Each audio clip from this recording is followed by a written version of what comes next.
मंडळी नमस्कार. PM किसानची नवीन नोंदणीची प्रक्रिया चालू झालेली आहे. जी वेबसाईट मागील 4 महिन्यापासून बंद होती ती मागील आठवड्यापासून चालू झालेली आहे.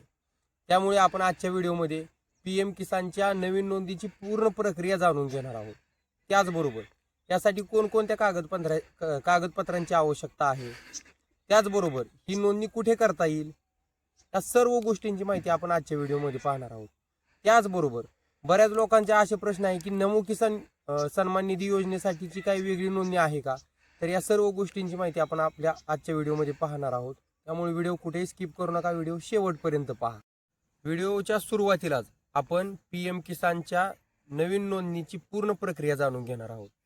सुरुवातीला आपण महाई सेवा केंद्रामधून आपली कागदपत्र PM किसानच्या वेबसाईटला अपलोड करणार किंवा सादर करणार.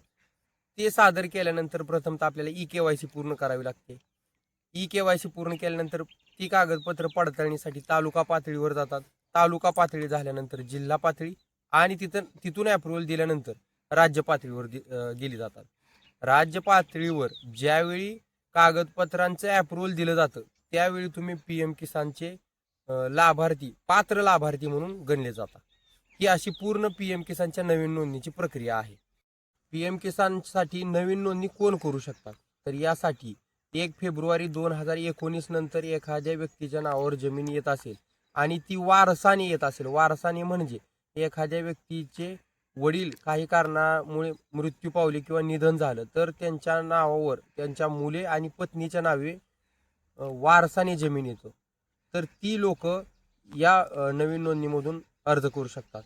त्याचबरोबर अशीही काही मंडळी आहेत की ज्यांचे पहिल्यापासूनच PM किसानला नोंदणी झालेली नाही, म्हणजे 2012 किंवा त्याच्या अगोदर 2019 पूर्वी ज्या लोकांची नावावर जमीन होती परंतु त्यांना अद्यापर्यंत PM किसानचा 1 रुपयाही मिळालेला नाही किंवा त्यांची नोंदणीच झालेली नाही, अशी लोकही PM किसानच्या नवीन नोंदणीच्या वेबसाईटवर नोंदणी करू शकतात. आता आपण PM किसानच्या नवीन नोंदणीसाठी कोणती कागदपत्रांची आवश्यकता आहे हे जाणून घेऊया. सुरुवातीला तुमच्या नावावर जमीन असल्याबाबतचा 7/12 उतारा असणं आवश्यक आहे.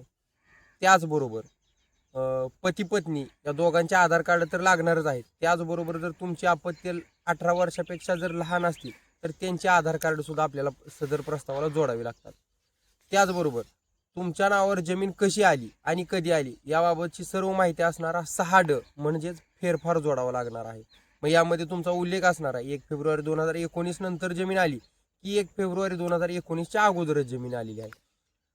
त्याचबरोबर 1 फेब्रुवारी 2019च्या नंतर ज्या व्यक्तींच्या नावावर जमीन आलेली आहे तर ते कोणाकडून आली, एखाद्या व्यक्तीच्या वडिलांकडून आली तर त्यांचं मृत्यू दाखला सुद्धा आपल्याला तिथं जोडावा लागणार आहे.